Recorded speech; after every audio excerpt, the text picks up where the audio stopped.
I predicted the collapse of this billion-dollar company that went bankrupt today, and I'm going to show you how. I shot an entire video about it, predicting it yesterday, and it was supposed to come out yesterday, but I decided, hey, these are big allegations. I should give them a chance to respond for comment, which was a huge mistake. Basically, I emailed them. I said, hey, I think you're lying. I think you're insolvent. I have a lot of reasons for thinking so, and I'm going to do a story about it in 24 hours. And a few hours later, Genesis did respond all right, but not to me. They responded to their clients. They had a call with them at 7 a.m. basically saying, hey, oops, we've been lying for the entire week. We don't have the money after all. Now, honestly, from my perspective, it's been difficult to not see this as like them front running the story.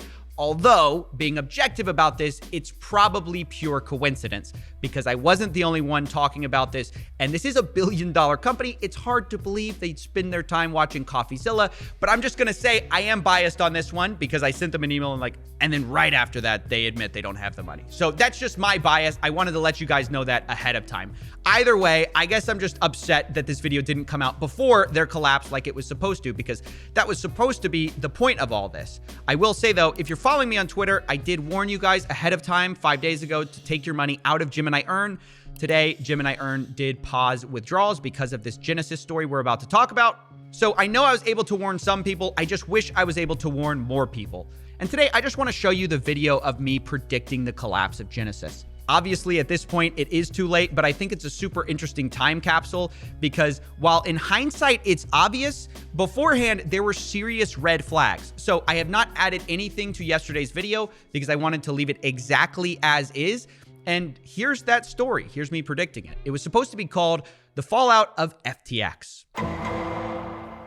All right, the fallout of FTX has been horrific. They owe between $10 to $50 billion according to bankruptcy filings and could owe up to 1 million people money that they do not have.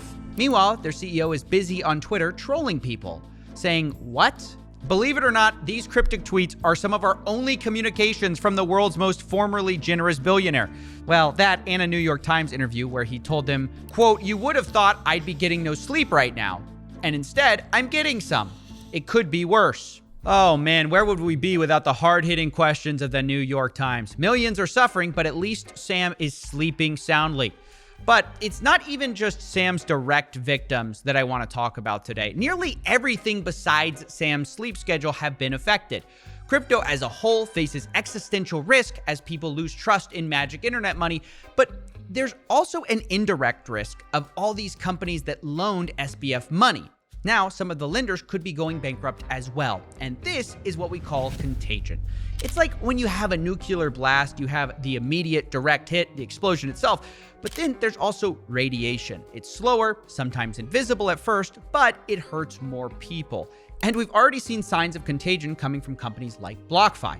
Earlier this week, they paused withdrawals, citing significant exposure to FTX. There's also other companies like Salt Lending who also paused withdrawals for the same problems. And this is what contagion looks like when other companies face troubles because of one company going under. And I think it's important to report on companies that fall apart and explain like what happened. But unfortunately, it's already too late to save anyone on BlockFi or Salt because by the time a company has paused withdrawals, it's too late. All you can do is pray they come back. So today, I want to talk about a company that it's not too late for, a company that hasn't gone bust yet. And I want to warn people ahead of time, but I want to emphasize that this is a theory and their financial health could be better or worse than I know. I'm just sharing my opinion based on the facts that are available. So let's talk about Genesis. Now, many of you might not recognize the name, but they're huge lenders in crypto who at one point had $4.5 billion in assets just on their public wallets. And unlike BlockFi, they didn't explicitly target retail traders like everyday people like you and me. Instead, they worked with other institutions. So if you're thinking, well, okay, that just means I'm not affected, right? Well, don't be so sure. Even if you've never heard of these guys specifically, you could have had money with them. For example, let's say you had your money in the Gemini Earn program, which advertises 8% on your crypto if you leave it in the hands of the social network rowing team. Now, you might think this is a great deal. You see the Winkle twins and decide, finally, someone you can trust, right? Or at least someone you can backstab. But the problem you might not see is that you're not just trusting Gemini. you're also trusting the people they lend your money to for that return. So, who is that? Well, it's in their terms of service. There's only one approved borrower of the Gemini Earn money, Genesis Global Capital. Now, Genesis Global Capital is a subsidiary of Digital Currency Group and an affiliate of Genesis Trading, which we'll come to in a moment. But what does Genesis Global Capital do with your money alongside Genesis Trading? Well, they lend it out again. And here's where we get to a problem. Sometimes the people they lend it out to, it doesn't work so well. Remember our video on Three Arrows Capital, the huge hedge fund that blew up 10 years ago? Blew up a few months ago? Well, Three Arrows Capital took out billions in loans from none other than Genesis, who actually was their largest lender, with a $1.2 billion claim. Now, their loan was partly collateralized, meaning they didn't lose the entire $1.2 billion. That collateral was made up of a lot of Grayscale Bitcoin Trust, Grayscale Ethereum Trust, and some other tokens, which Genesis basically all kept. But despite liquidating them, they faced hundreds of millions of dollars of losses, according to CoinDesk. Now, around that time, Michael Morrow, the CEO, announced that they had thoughtfully mitigated our losses with a large counterparty. No client funds are impacted. Translation: we just got screwed, but we're trying to pretend nothing happened. I think it's interesting to note, actually, that Michael Morrow is now the ex-CEO of Genesis and is now on vacation, according to his Twitter, which I gotta admit, now on vacation is what I would say if I were thoughtfully mitigating the loss of my job. But it doesn't stop there, because the parent company of Genesis is called Digital Currency Group, and they actually assumed this $1.2 billion claim, supposedly leaving Genesis with no outstanding liabilities. But not having that $1.2 billion claim doesn't mean suddenly they get their money back. It just means they don't have a $1.2 billion claim on their balance sheet anymore. It's now on daddy's balance sheet. Okay, why does this matter? Well, it's important to the financial health of Genesis, because even the money they did get back from Three Arrows Capital, the collateral, may not have been immediately sellable. For example, the Grayscale Bitcoin they liquidated as collateral, those assets are actually part of another subsidiary of their parent company, Digital Currency Group, called Grayscale Bitcoin Trust. And I know if it sounds confusing, I'm trying to make some graphics for this to make it a little more clear. Either way, this is important because there are reasons why if you're Genesis or DCG, Digital Currency Group, you wouldn't want to sell a bunch of a sister company shares for cash, because it would hurt your other business, especially at a time when Grayscale Bitcoin is already on life support, trading at a 40% discount. Incidentally, doing this trade is sort of what got Three Arrows Capital liquidated in the first place, but that's another story. So it would deepen your losses if you sell. So what do? Well, it looks like Genesis, or DCG, decided to hold on to these Grayscale Bitcoin Trust shares, I guess in the hopes that they would go up in the future, and they may have even bought more of them. Because based on Grayscale's 10Q SEC filing, it shows that their parent company, Digital Currency Group, have been spending millions of dollars buying up shares in Grayscale. Quote, from March 10th, 2021 through September 30th, 2022, DCG has purchased a total of $771.8 million worth of shares in the trust. All right, what does all of this mean? Well, it means that Genesis, a giant lender of crypto, got $1 billion hole they tried to push on to daddy when Three Arrows Capital went under. In return, they got a few tokens and shares in a sister company they can't really sell, and it looks like they probably didn't sell because it's going to make their other business do worse. Not only that, their parent company also seems to have been dumping even more money into these Grayscale shares, $771 million worth. And these funds aren't exactly liquid because, as I said, they're trading very low. So the last thing they're going to want to do is sell these at a deep loss. And now, finally, we're going to get to the FTX Alameda part of this story, because coming into fall season, Genesis and DCG aren't looking great. So this is where we could be seeing the final straw to break this whole thing. Although, again, this is just my theory, right? Because everyone's panicking right now, bank runs are happening everywhere, and it might be that Genesis just doesn't have the money. Okay, so here's the evidence. On November 8th, Genesis says of the FTX collapse that they managed our lending book and don't have any material net credit exposure. Now, to me, this sounds a bit like thoughtfully mitigating our losses, but whatever. Pretty soon, a day later, their story kind of changes. They say, quote, we hedged and sold collateral, resulting in a total loss of about $7 million across all counterparties, including Alameda. But once again, they insist everything's fine, right? They say our exposure to FTX has no impact on our ability to serve our clients.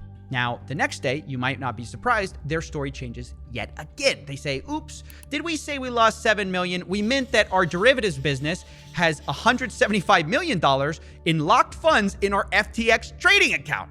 Oops, I guess they missed that one, guys. You know, sometimes I leave a quarter in the couch. Sometimes Genesis accidentally finds $175 million stuck in a bankrupt company. It happens, guys. It happens. Still, though, they claim once again that, quote, our operating capital and our net positions are not material to our business.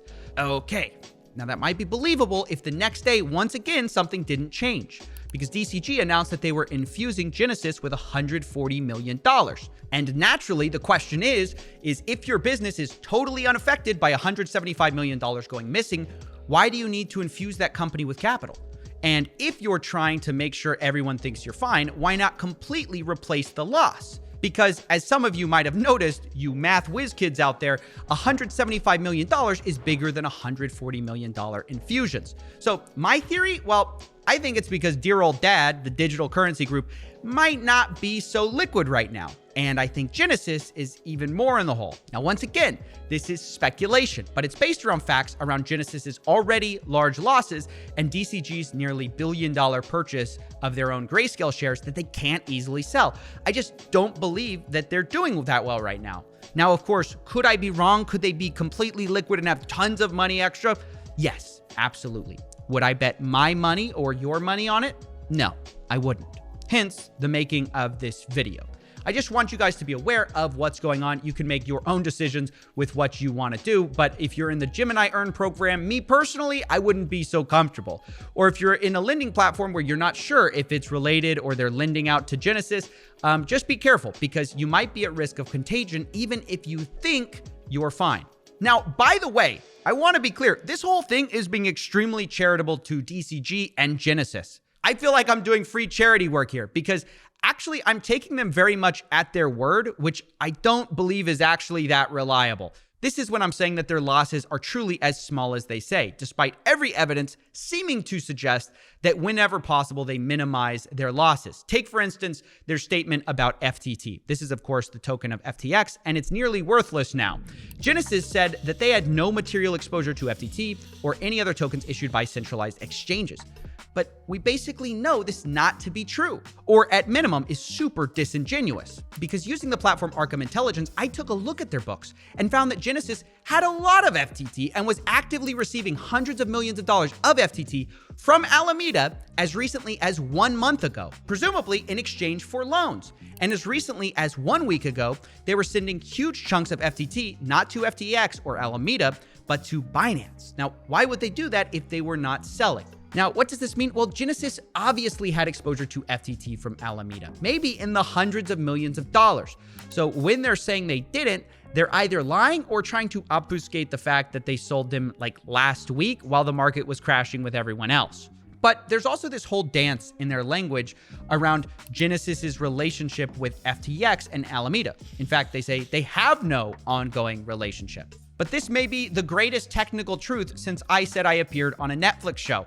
Because what does no ongoing lending relationship mean? Would you cut it off 10 seconds ago? Like, what is that? Obviously, you lended to them at some point, and I attempted to reach out to Genesis Global, Genesis Trading, and DCG for comment, and here's what they said about all this. Anyways, that concludes my video about the fallout of FTX and Genesis. Just remember, there's lots of people pretending they're fine right now, even when they're actually very close to bankruptcy. So you need to stay safe out there. Don't just take people at their word when they say they have no exposure to FTX or Alameda. Make sure you verify. Okay, thanks for watching.